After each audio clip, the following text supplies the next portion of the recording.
Welcome to the Week in IndyCar on the Marshall Pruitt Podcast, presented by Cooper Tires and supported, thankfully, by PNC Bank. We've got a bit of a shorter episode here with young Colton Herta, currently second in the Indy Lights Championship. I think we're going to see him in IndyCar next year. Fairly confident that is going to take place, and really thankful to have him on the week after his Andretti Autosport teammate and championship leader Pato O'Ward came on. So, fun for me as a longtime member of the, what we call today, the Mazda Road to Indy, as someone who spent so many years of my career working on that ladder and being a part of Indy Lights for a really long time on the crew side. I know this is the Week in IndyCar, and we've just had now 2 consecutive Indy Lights drivers on, but fairly confident in saying we're going to see these 2 animals becoming stars in IndyCar and doing great things for years to come. So I hope you enjoy young Colton here. Also, I have a separate podcast because I just thought it deserved being broken out. Captured it last night with our man Robin Miller. Silly season update. And we have written a lot over the past, 2 months maybe. Cluing you into Dixon looking at McLaren and Andretti, and Andretti and Harding and them trying to do things. So we've written a lot about it. There's also a lot of things that honestly, they fit better in a conversation. So rather than not use them in the written stuff we've done, Robin and I said, well, let's just have a chat, because he and I talk about these things at least once a day, if not more. So there might be a couple nuggets in there, might be some things you enjoy. Rather than bundle that here into the Week in IndyCar, figure that will just deserve a little place of its own. So might want to check that out. That's going to be going up right after this episode goes up. And just filed another piece moments ago about Fernando Alonso expected to test at the beginning of September. Lots of movement there. I think we spoke about this in the silly season piece as well with Robin, that we're both fairly well convinced not only is the Andretti McLaren thing happening, but also that they are going to essentially take over what is Harding Racing, take over that building, and maybe use some of what and who is there, but for the most part have that become their new home and base of operations. So there's a lot going on. Put up a story this morning after speaking with Bobby Rahal, who did confirm the rumors I'd been hearing about wanting to test and possibly have Colin Brown race. Looks like the time has run out for Colin to do the final race of the year at Sonoma, but Bob did express his interest in wanting to test him, and also Felipe Nasr from the Action Express IMSA prototype team as well. Pretty cool stuff there for me, at least, knowing that I cover both IndyCar and sports cars full-time, to see that Bob is looking for talent, just like Schmidt-Peterson Motorsports did with Robert Wickens, outside of the traditional venue. So hope that all of that goes well. As I mentioned at the outset, we are super thankful to have not only Cooper Tire on board for the entire year, but also to have PNC joining on for the next couple of months. PNC is proud to sponsor Scott Dixon, driver of the number 9 car for Chip Ganassi Racing. Everyone tunes in on race day, but so much of the race is determined off camera during the work put in throughout the week, month, and year. From the gym to the practice track, Scott Dixon and the team take small steps every day to get closer to victory lane. Copyright 2018, the PNC Financial Services Group Incorporated. All rights reserved. PNC Bank, National Association, member FDIC. Okay, that's about it for our little cold open this week. Hope you enjoy Colton. He's a fun kid. There is a great answer coming up to the question of if he and his dad were fighting for the win at Indianapolis and coming out of the final corner, would he bump his old man if he was behind him to win? I love it. Love the kid, love that, and we really are blessed to have a couple of great talents, truly great talents, preparing to move up to IndyCar. So hope you enjoy Colton. Really good kid. You can tell his mom and dad have done a heck of a job raising him. And what else? I think I might have mentioned starting work on a new MarshallPruittPodcast.com site that will house every podcast we've ever posted and try and break them down into sections as well. So it's really easy if you want to listen to in-car audio, listen to the legends and heroes speak, to get every episode we've posted of the Week in IndyCar, Week in Sports Cars, you name it. A couple months away from that happening. It'll take a little while to get that done, but that is at least in motion. And then I'm actually going to miss the next 2 IndyCar races because I'm going to be on vintage racing duty for Racer Magazine here in Monterey. So I'm not complaining. Going to Monterey and spending time with vintage cars, that's always an awesome thing. But we'll look forward to whatever comes out of Pocono this weekend, because I anticipate the championship is not going to look the same up front by the time it's over. All right, off we go with Colton Herta, Week in IndyCar, the Marshall Pruitt podcast, presented by Cooper Tires, supported by PNC Bank. How you doing, my man? Good. I hope everyone's doing well. I hope you're doing well, Marshall. I am. So you've got some travel to do here shortly, so unfortunately we're not going to be able to do a 9-hour marathon Week in IndyCar podcast. But with that said, let's think about getting into questions sooner than later, because you have had more than 30 people send in questions for you here.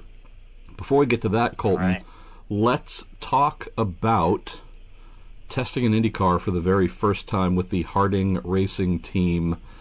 I think one of the better quotes I read was you saying it wasn't so much the power that struck me, it was hitting those big carbon brakes for the first time and almost smacking your face off the bottom of the car.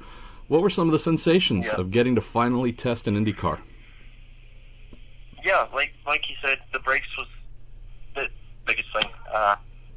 It was quite comparable to the Lights car, actually. The power didn't feel that much more. I think it's probably like 15, 20 miles an hour more, which isn't a big step, but the biggest thing was the brakes. Like I said, when I hit them, well, here's the first thing: is carbon brakes.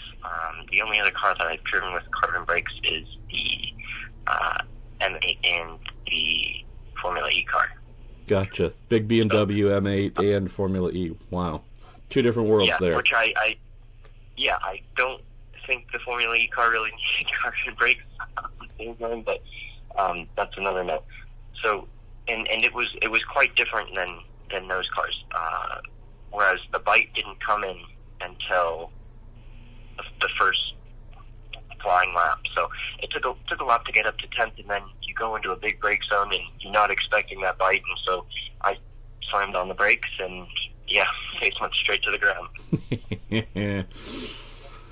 Tell me about the rest of the experience in testing the car, Colton.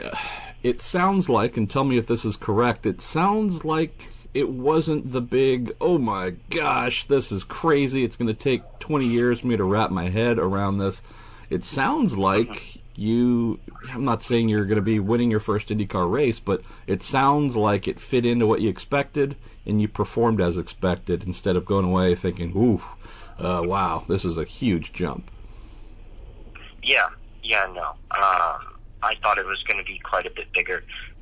And before I got in the car, little Al, he told me what his dad told him when he tested an IndyCar. He said, it's just another race car, and that couldn't have been more true. Still has 4 wheels, still has an engine, and it's quicker, but you can, after like the first run, second run, I was pretty much comfortable with the car to where I could tell what was going on and I could give good feedback, and then we can start working on the run plan for the rest of the day.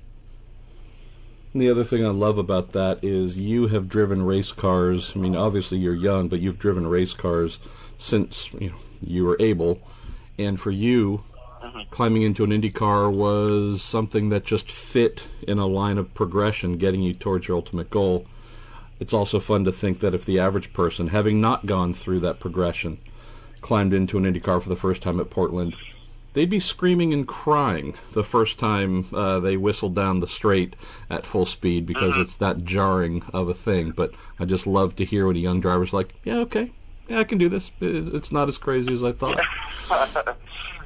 So I was actually really surprised. I was expecting quite a big jump, and it really wasn't. So I think everybody that's on the Moss Road to Indy did a great job. I think IndyCar is doing a good job implementing new young drivers too. So we obviously have a big moment right now. Maybe it's been going on all summer long, but we definitely have a big moment now on the silly season side of things. And I know we can't get too heavily into who are you driving for next year and tell us all the plans, because a lot of that is still being discussed.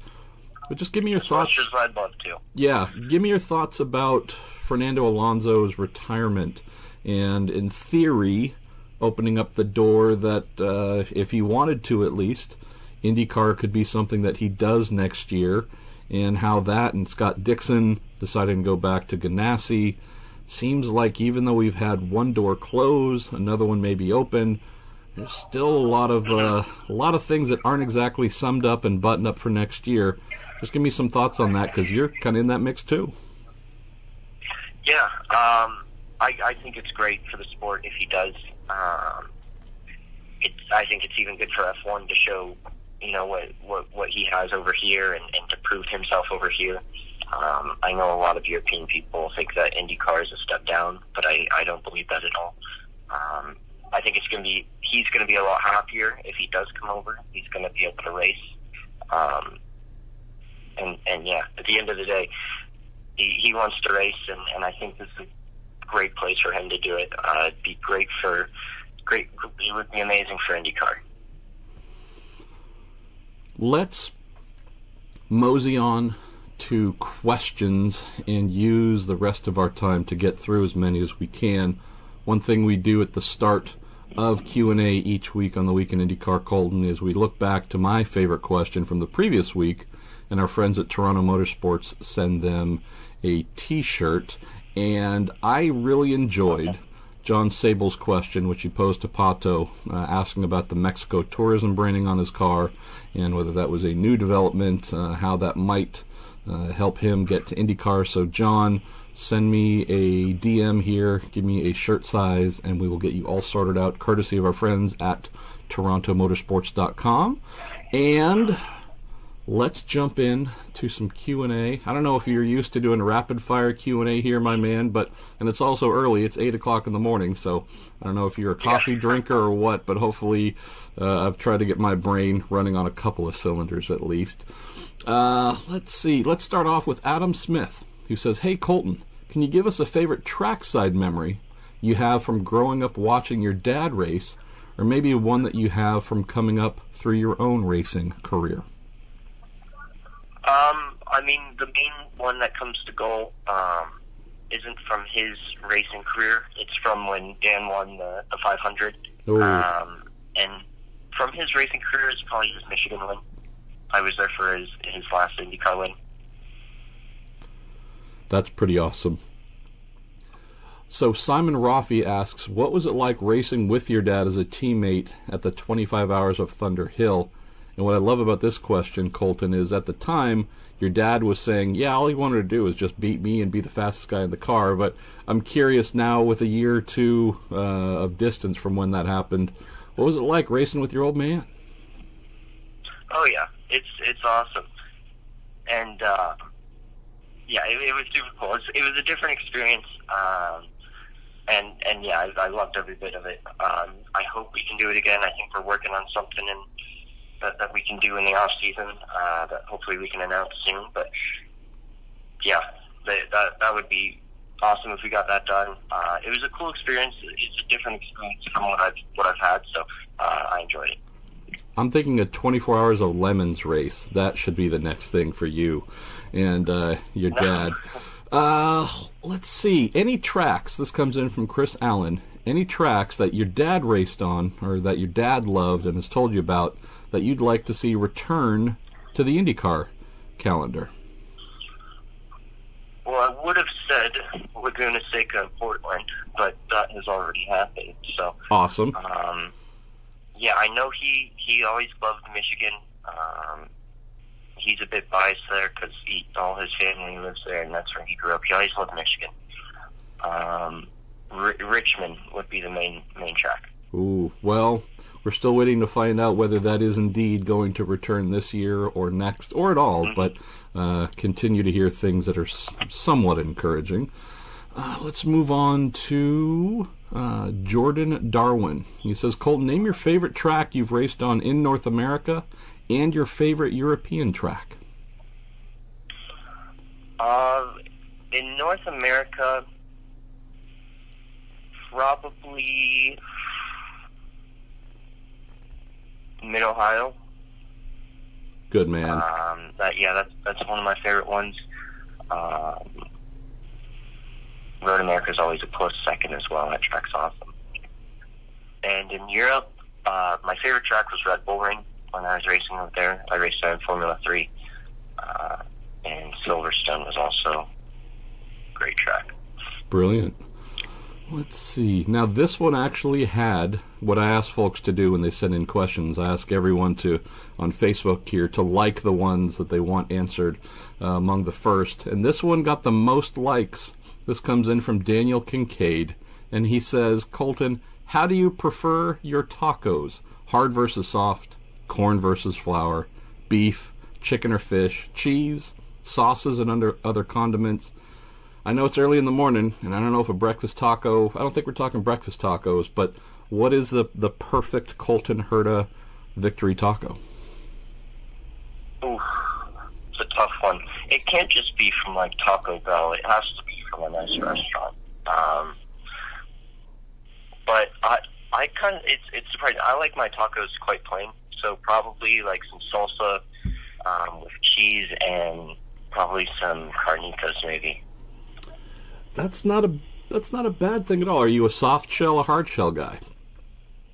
Soft shell. Okay. Flour. I might go soft and corn, but I can't really argue with that. Let's see, where should we go next? Jordan Darwin sent in a couple of great questions, so we'll stick with a few from him. He says, Colton, how much of a guaranteed season do you need to make the jump from Indy Lights to IndyCar in 2019? And he says, where is the break-even where another year in Lights might make sense? And I guess that maybe raises a bigger question, Colton. Whether you win the championship or not, do you think you're going to close the season at Portland and say, I've gotten all there is to get out of Indy Lights, it's definitely time to go to IndyCar? Or is there still maybe a window to stay one more year? Yeah, I mean, I think if I couldn't get a full season in IndyCar, I would probably, do a few races and do what I can. But I don't really see use in doing another year of Indy Lights. I would probably just try and get as many races in as I can in IndyCar. I'm glad to hear that, because of all the records that Juan Piedrahita has come up with, and this might be the only one, is as someone who has competed in more than 100 Mazda Road to Indy races, I really wouldn't want to see you trying to take aim at that record. So I'm all good with whatever it is you're doing next year in IndyCar, full-time, part-time, you name it. Andrew C. says, Colton, your first name is rather unique. He says, I've met Colts before, but not a Colton. He said, have you ever met someone else named Colton? Yeah, I've actually met quite a few people. One of my brother's friends' names is Colton. There's somebody at the racetrack named Colton. I can't remember who it was. Somebody that worked for IndyCar. Their kid was Colton. Huh. And I used to play with them all the time when I was younger at the racetrack. Interesting. I would have thought the answer would have been no. I meet one or two marshals a year, and my name isn't that unique. Your name is certainly unique, so, but how interesting. Let's see, we got a question here from Patrick McTighe. Thank you for telling me how to correctly pronounce your last name, Patrick, by the way. It says, Marshall, a quick non-Colton question for you. How long is Ed Jones' contract with Ganassi? Do you think they'll try to reacquire Brendan Hartley, or perhaps try to bring in a certain Spanish fellow who just put in his 2 months' notice? Patrick, I don't know the answer on the contract length with Ganassi. I keep asking Chip to send me all his driver contracts, but he says no. My guess is it was a 1 year with a team option for the second, purely a guess. And based on my interview with Chip that went up a day or two ago about now that they have the number 9 car in Dixon sorted, what's your approach to locking in the 10 or what might happen there? And Chip wasn't exactly flowery in saying, this is a done deal, Ed will be back. I've heard, Colton, that Dixie has a new teammate coming, and that's already a done deal. I just need to make a few calls today and hopefully tomorrow to see if I can get some folks to tell me some good lies about how it isn't happening, so I can at least use those as good denials. As for Brendan Hartley, Patrick, I think that ship might have set sail. If some of the other drivers they wanted weren't available, maybe that would have been a road to go back to. But the Fernando Alonso to Ganassi thing, while I love that, Colton, that would be amazing. Fernando Alonso and Scott Dixon together, I mean, that'd almost be unfair. That thing has blown up as a possibility on the old internet in the last 24 hours. From everything I know, Patrick, it's not happening. Fun to talk about, but not happening. Let's see. Graham Wilson has a question for you, and I know you've answered this before, but this will be your first time answering it on the podcast here. What do you feel you learned by going to Europe in your formative years over staying in North America? And he said, with Joseph Newgarden, Connor Daly, and yourself having spent time in Europe, is it something that's now imperative for a young U.S. driver to do? Yeah, I loved my time in Europe. I think if I could do it over, I would do it the same way. It was super important for me to get over there. I was young at the time. I moved over there. I was 14. I was there for about 2.5 years. And yeah, it grew me as a person, for sure. Having to learn to cook and clean and do everything on my own. So yeah, it was tough. The first week away from home was tough, just like any time. And then I got used to it, but yeah, it really built me up as a person, because I had to find my way to the workshop on my own. I had to take buses and trains in a foreign country, and I wouldn't go home for 3 or 4 months. So yeah, and it was so cool to be over there too. So from a racing point of view, my year in F4, I did 25 preseason test days. So I was literally in the car 2 times a week, at least. Wow. So, and then we did 30 races that year too. 10 race weekends, 3 weekends. So it just built up everything in my race database a lot. My racecraft got better, my qualifying got better, just my overall speed was better, and that's just from consistently being in the car. And that's kind of what you need when you're young, is you just need repetition so it sticks in your mind.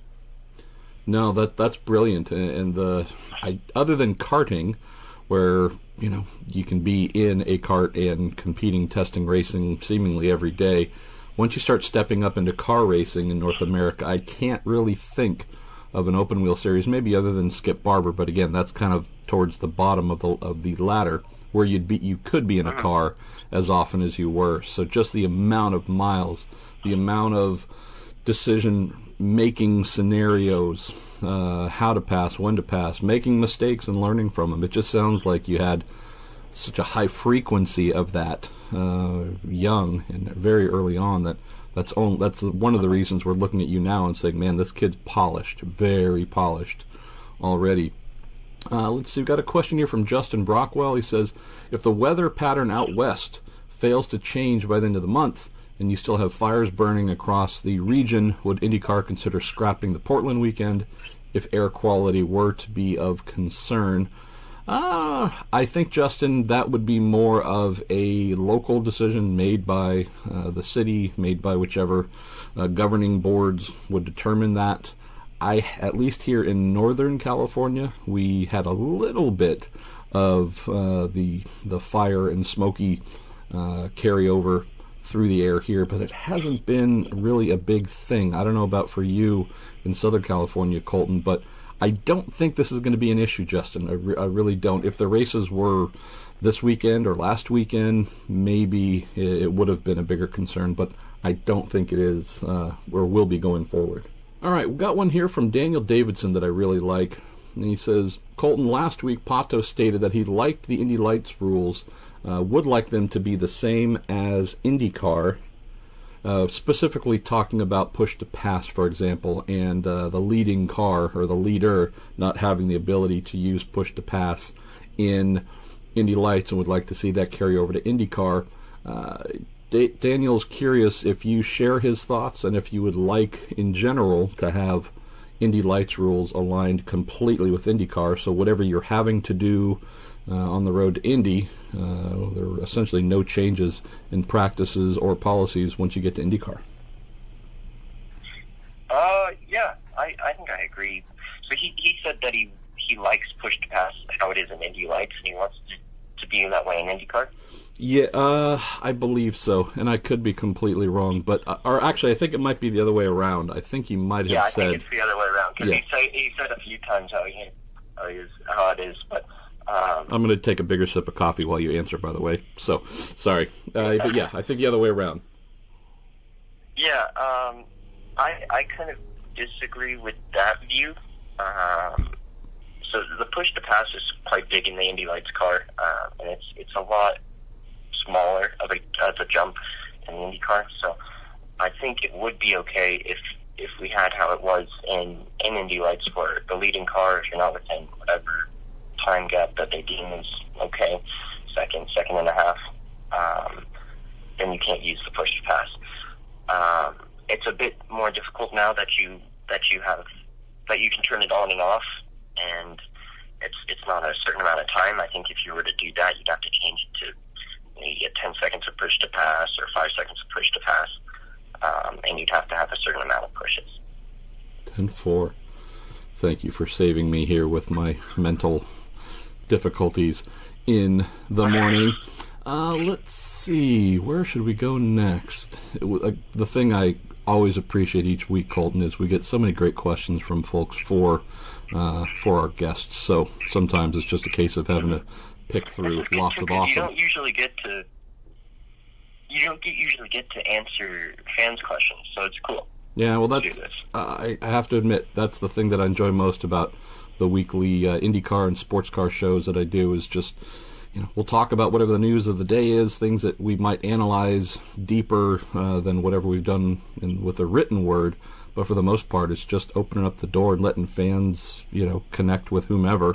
More than that 20 seconds or 30 seconds they'd get at an autograph session or whatever. So, Jerry Suddeth. Hello, Jerry. Met Jerry at Mid-Ohio. Actually met him once before that, but he sends in great questions, and I love this one.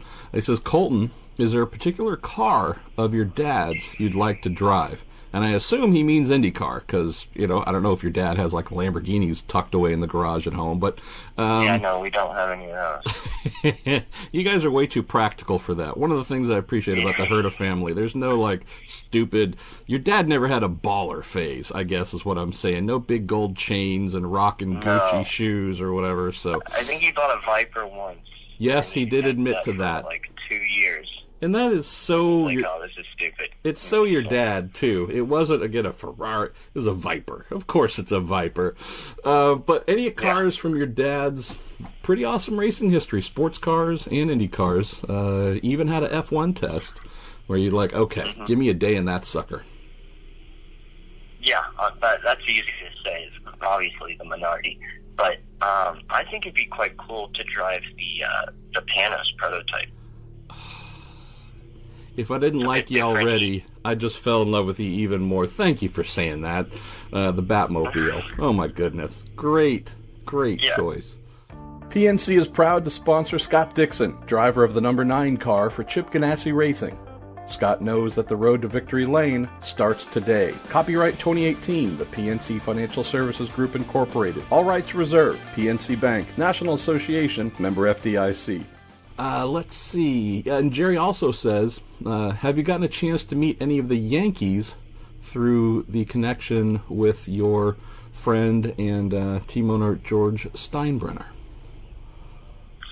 I've met a few of the guys at spring training. I don't know if they made the roster for this year, but I haven't met any of like their big hitters. I haven't met Judge or Stanton, any of those guys. And does that conflict with your inner sensibilities of, I'm guessing, growing up possibly a Dodgers or having an affinity for one of the Southern California teams? Because I know if my team owner was named Steinbrenner, yeah, that'd be nice to meet Yankees or whomever, but I grew up a San Francisco Giants fan, and that's not changing no matter who my team owner or sponsor is. Yeah. Well, as you say that, I'm in my brother's room, and I'm looking at all his Los Angeles bobbleheads that he has. So definitely the family. I think we played Little League growing up. So I played Little League, and I was big into baseball when I was little. And yes, when I was little, I was a Dodgers fan. What position? But once I stopped, I think in my first few years, they probably stuck me out in the outfield because I was pretty useless and picking grass and not really paying attention until I got to hit. But and then I played catcher for a little bit. Really? I would have pegged you as a shortstop, second base, something kind of, agile, darting back and forth. I wouldn't have thought of you as a catcher. But again, man, that's why I love these questions. I could make the throw from home to second, which was the big thing that not a lot of kids could do. Wow. Great point. I played first base, left field, and was a pitcher on rare occasion, usually when whomever our actual pitcher was just blown up by the other team or otherwise. So, yeah, Little League was my primary thing for many years as a kid. Let's see. Let's jump around here to some more. Brian Cohn. Brian always sends in great questions. He says, how did your sister deal with your move to Europe and your success in motorsports? And he says, was there any of that family jealousy of, well, you got to race in Europe, so I better get a pony, or anything like that? I don't know. I never thought about that, but yeah, it was a little bit unfair. She got college paid for, and I got a 2-year trip to Europe. Well, maybe she could be your financial advisor, and she can take a big 50% whack out of all your future earnings. You can pay her back for a little bit, balance things out in the future. You have options. Yeah. She doesn't mind it too much. I think she's super happy for the success that they have, and I'm starting to feel the repercussions of this thing because now my parents made me pay for my car. Yeah, so it's only a few days until they're going to start making me pay for living at the house. Yes. Oh, I remember. I forget. I think I was maybe 18, something like that. I'd been a junior mechanic for a year or two in the old SCCA Super V series, and was doing that while I was in high school. And then when I graduated high school, I remember my stepmother told me, well, you got two choices. You can either go to college and live here for free, or if you get a job, well, then you're going to start paying rent because you're earning money. And so I can tell you, I stayed in racing. I didn't go to college at that time, and I really did not like forking out a couple $100 a week to live in the home I grew up in. But, if that's the biggest problem in the world you have, it's not a real problem. Okay. James Litticoat, this is a early candidate for question of the week. Colton, if a James Bond, and he says pick your favorite actor, versus Jason Bourne death match happened, who wins and why? I was a big fan of the Bourne movies, so I would have to say, I don't know though, because James Bond has all the resources. Gadgets. Lots of gadgets. I think they're pretty equal fighters, but I would have to go with James Bond just because he has the MI6 resources. True. And, if we're talking about Idris Elba... coming from a Bourne fan. I know. My leaning here would be Bourne as well, but I'm thinking if Idris Elba is indeed cast as the next James Bond, I can't think of anything that his character as James Bond couldn't do to beat the living you-know-what out of good old Jason Bourne / anything that he might bring. So let's see. Where else should we go from here? Luke Seiters says, I've always wondered this. Colton, your father, and Michael Andretti have a wealth of oval knowledge. He says, since the car is so much different today from what they drove, can you find any of their experience or tips to be helpful? or is it sometimes difficult to apply whatever tips they might have in a very different modern car? I guess the cars are different eras, but I think it still correlates. So I mean, you still get the same sensation from the car. So I think the advice is useful, and it's mostly just general advice. It's not it's not super driver related, because that's something that you deal with your engineer and stuff. So yes, it's very useful, and yet even Mario gives great advice, and cars were way different when he was driving.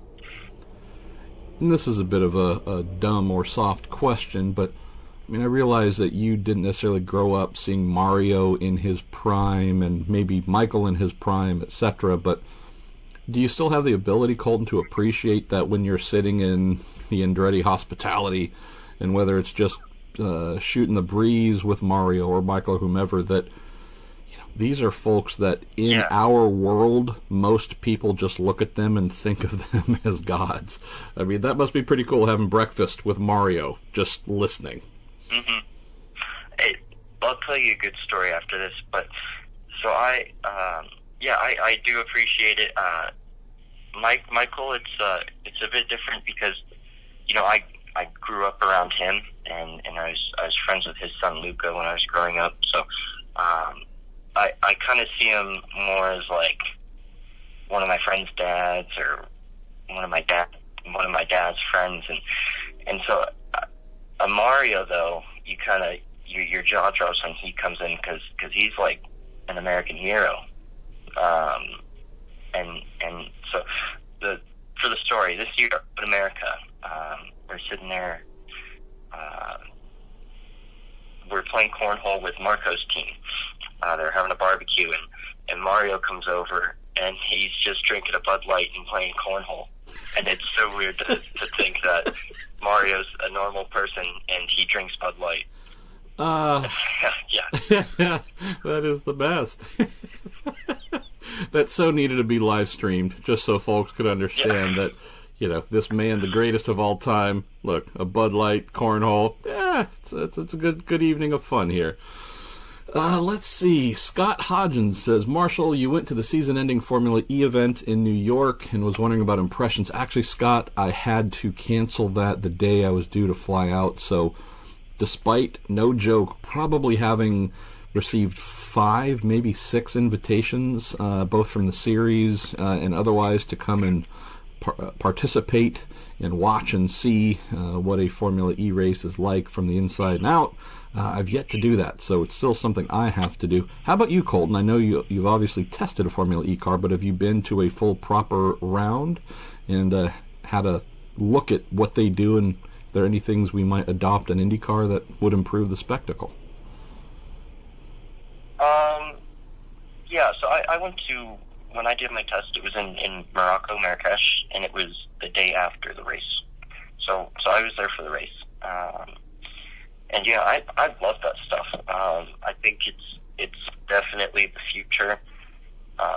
It's very profitable for the manufacturers, and it's just going to be getting more profitable for the manufacturers as years go on, because I believe everything's going towards electric energy and saving the world. So as much as I love the big V12 gas guzzling engines, it looks to be like that's going to be the way of racing.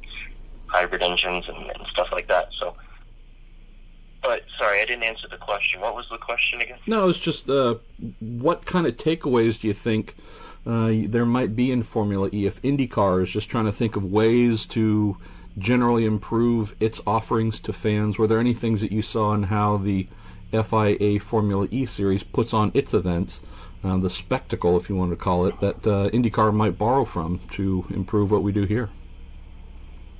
So Formula E is a bit different because on race weekend, it's built in city centers, so you're not having race-specific fans. Of course, there's a few, but it's mostly just people. They're doing a lot of good for racing, because I think they're getting more people into the sport, because they're right in downtown areas, which I think that's a point that IndyCar could do too. Obviously, it's expensive and hard to find these areas, but they're right in the city centers and growing a fan base. But the problem that they have is there's not a lot to do once you get there. Obviously, there's a lot of on-track action because it's all in one day. But apart from that, walking around, there's not much to do, or at least there wasn't in Morocco. Well, pop-up taco stand sounds like something we could do and make a little bit of profit. I don't know if it would improve the spectacle, but I'd be down with that. Let's see. David Zitterbart, our friend from Australia, who writes in weekly, says, "Hey, MP, with Fernando and McLaren coming to IndyCar full-time next season, obviously this is going to boost the international audience. How do you see IndyCar utilizing this to grow the sport?" We definitely think that is the direction things are headed, David, but we haven't had that confirmed yet. Again, stronger indicators in the last 24 hours that might be what we can look forward to, but still waiting to find out if indeed that's all going to be greenlit and such, at least from a public standpoint. I think if IndyCar does a really good job at announcing the fact that we are going to have who I regard as the greatest driver in the world, active driver in the world, participating in IndyCar, I think that can only help. If I'm thinking about attendance, David, I don't know if that does anything massive. If we think about how many Formula One fans there are in North America, we know that there are plenty, but it's not a crazy number, and I don't know if this means we're going to have an extra 1,000 people turn up to the average event at, Mid-Ohio, Road America, etc. If it's 5,000, I don't think this is going to turn into a huge Fernando cheering section at every track we go to, but I could be completely wrong, and I hope I'm completely wrong. Where I would hope this benefits IndyCar the most is in coverage and getting the IndyCar message out to a much wider market than just North America. And so if this is the thing that helps IndyCar to grow even more in Europe, in Spain, France, Italy, etc., that is the thing that I hope would come from Fernando participating. I think the McLaren angle is something that, if it is indeed Fernando in a McLaren car, I think the McLaren angle actually gets buried a little bit, because his name certainly surpasses McLaren's just in terms of international recognition today. I do think this, Colton, would be a great thing if we look to the future, because one of the things IndyCar has needed is more people coming up, whether it's a European ladder, in Asia, in wherever, to look to IndyCar and the Mazda Road to Indy as a destination that they really need to aspire towards. We haven't had enough of that from an international standpoint in recent years. So Fernando coming over can be the thing to inspire more young drivers, young men and women throughout the world outside of North America, to look at our open wheel series as a destination instead of automatically I want to go to Formula One. That to me could be the best knock-on effect. What about you? What do you think impact and value of Fernando possibly being in IndyCar? How do you think that might play out? It's tough to say. Obviously, it's going to have a positive impact, I believe, and I think you really hit the nail on the head there with your answer, because I do think it can bring kids over that idolize Fernando and they look at IndyCar as a destination now, which in turn can bring more money into American motorsport, which is always great. I think it'll be interesting, because I think a lot of people think that he's just going to blow all the drivers away.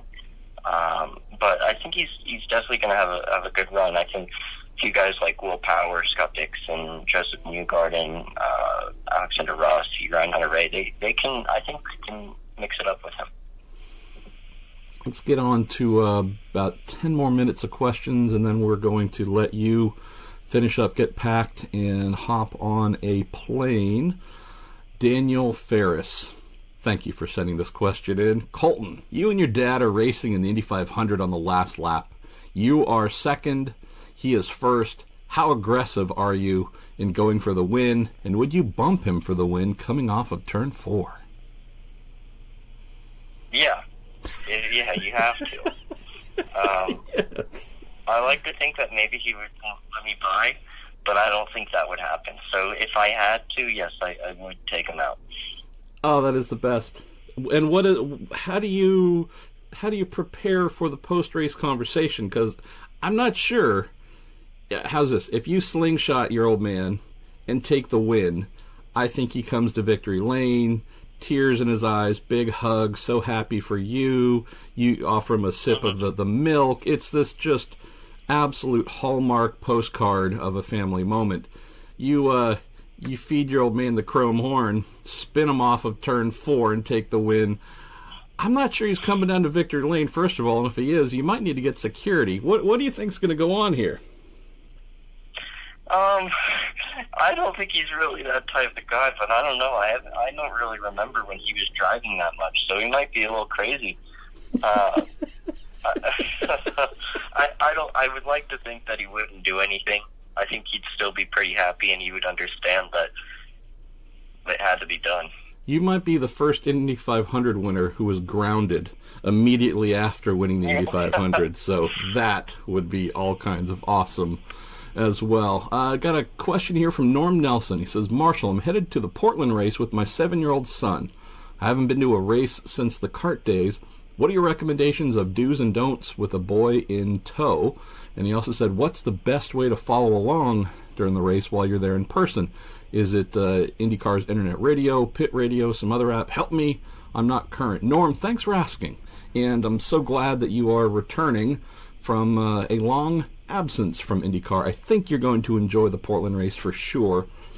It's been more than 10 years since I was at Portland, so I'm having to go off of some little bit distant memory, but it is very much a walking track, Norm, and so I would keep that in mind with your son, meaning there's some events where you buy a grandstand ticket, you sit there all day, and that's what you do. You can do that here. You can definitely go sit, and that might be something that you guys want to do, especially if your son gets a little tired or worn out. But just from a planning standpoint, it's a park. It's a racetrack within a park. It is genuinely beautiful.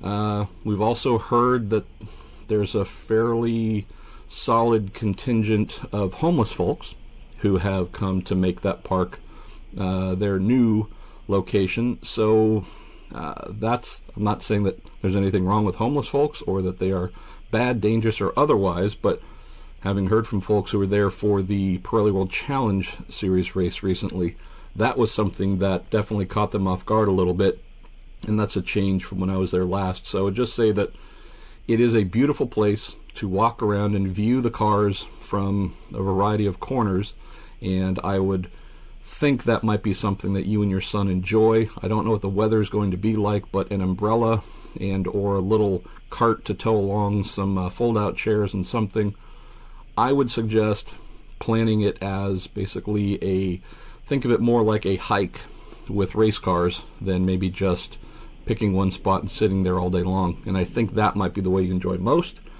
As for listening along and whatnot, the IndyCar radio team does an excellent job, especially with the recent addition of Anders Krohn to the team this season. So that is something you can do through your phone, and find that on, I believe, IndyCarRadio.com, and also the IndyCar Timing and Scoring page too. And if you're a Verizon user, I believe they have an app that will take care of you there as well. I'm not a Verizon user, so I've never used it, so I can't say, but I think those might be the best way to stay plugged in. And I don't know if and what you need to do in terms of paddock access, if that is something extra you have to pay for, but definitely just plan on walking and enjoying and seeing Indy cars flying down straights, sailing through corners, braking, you name it. That's one thing you can do at Portland that is easier to do there than maybe some other tracks. So, all right, let's wind down and get a few more questions for you here, my man. And, here we go. Mark Johnson. He says, Mr. Colton Herta. I love the Mr. part. Mr. Colton Herta, if you could have any car number in the Indy 500, what would it be and why? And he says, thank you, and I hope your hand heals soon. Thank you. The hand is doing well. I'm hoping that it should be fully healed or 90% of the way at Gateway, which will be nice. I won't have to tape it up anymore. So yeah, I look forward to that. But I would run, if I could, I would run the number 98 to commemorate Dan Weldon. That's kind of what I do in my Indy Lights car right now, and that's what I would like to do in IndyCar. Obviously, it's going to be a bit difficult if I'm not in my dad's car, but we'll see.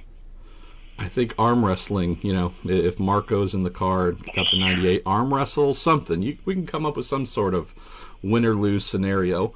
We're going to jump over to Twitter to close out our questions here.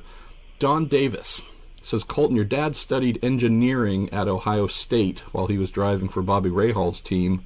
Do you plan to follow a similar student/racer path at any point in the future? Not at this point. Not at this time. Between the IMSA stuff and the Indy Lights stuff, I'm pretty full on time right now. It's difficult to do schooling and racing, especially at a college level, where it's tough to make up work. Whereas in high school, you can just get the work from a friend or stuff like that. But in college, it's a lot harder to make up your work. So that would be a tough thing. Obviously, I would love to have a college degree, but it's not in the cards right now.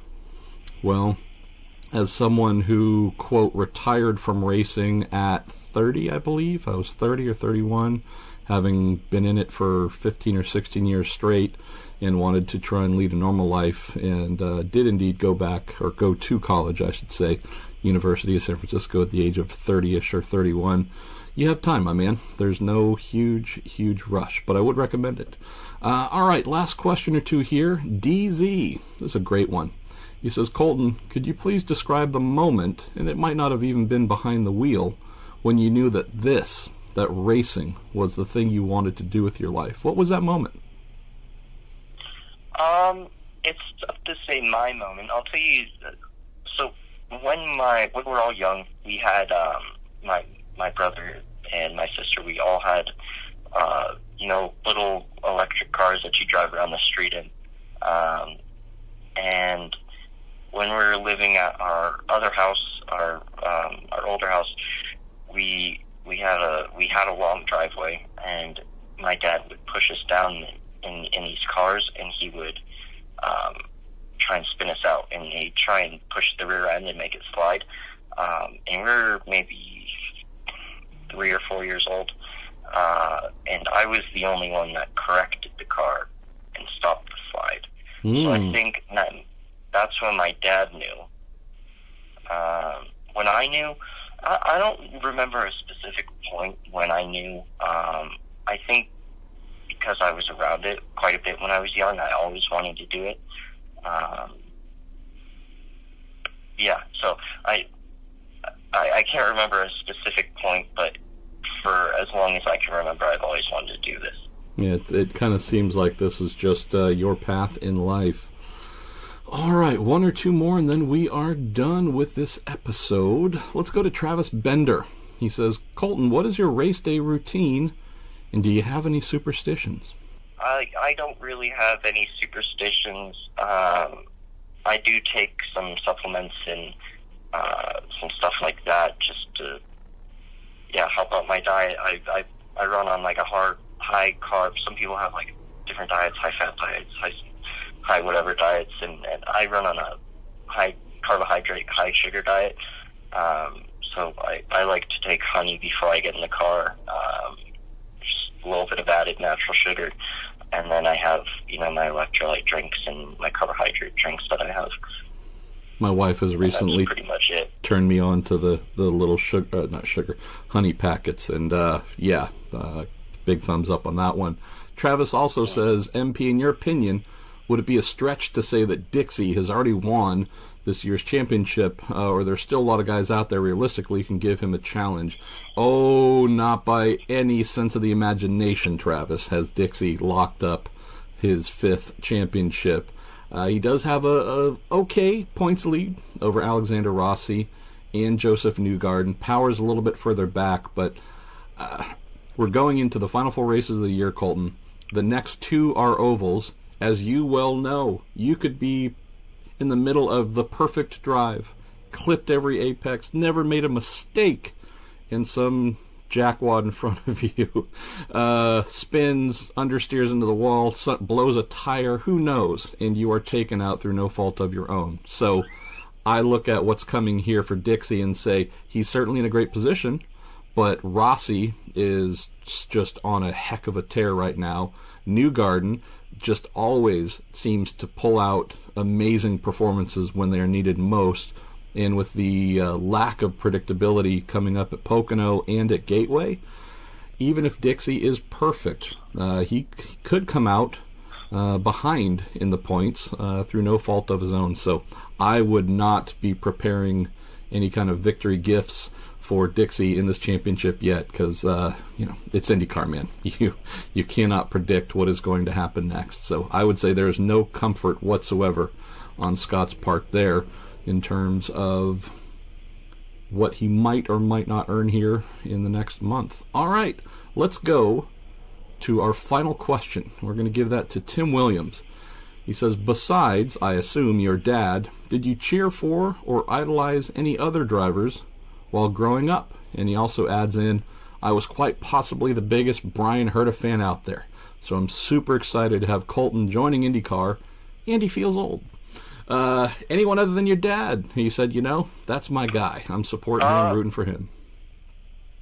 Yeah, I think I always looked up to the Andretti Dream Team when it was my dad, Tony, Dario, and Dan.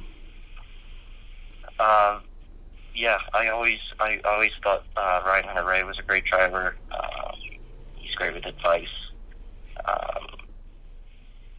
Yeah, probably those guys.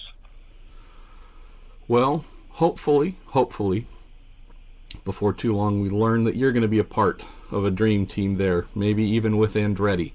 So hopefully you can start to build your own narrative along those lines, my man. I know you're heading off this weekend to VIR, some IMSA action there that you'll be in and around, and then before we know it, we'll be heading into the final Indy Lights races of the year, and we will know in 2 weeks, I should say, roughly 2 weeks or so, we will have a pretty good idea of who has taken home that $1 million Indy Lights Advancement Prize, and have a better feel for what your 2019 and Pato's 2019 and some others might look like. Colton, thanks so much for spending time with us here on the Week in IndyCar on the Marshall Pruitt Podcast, presented by Cooper Tires and supported by PNC Bank.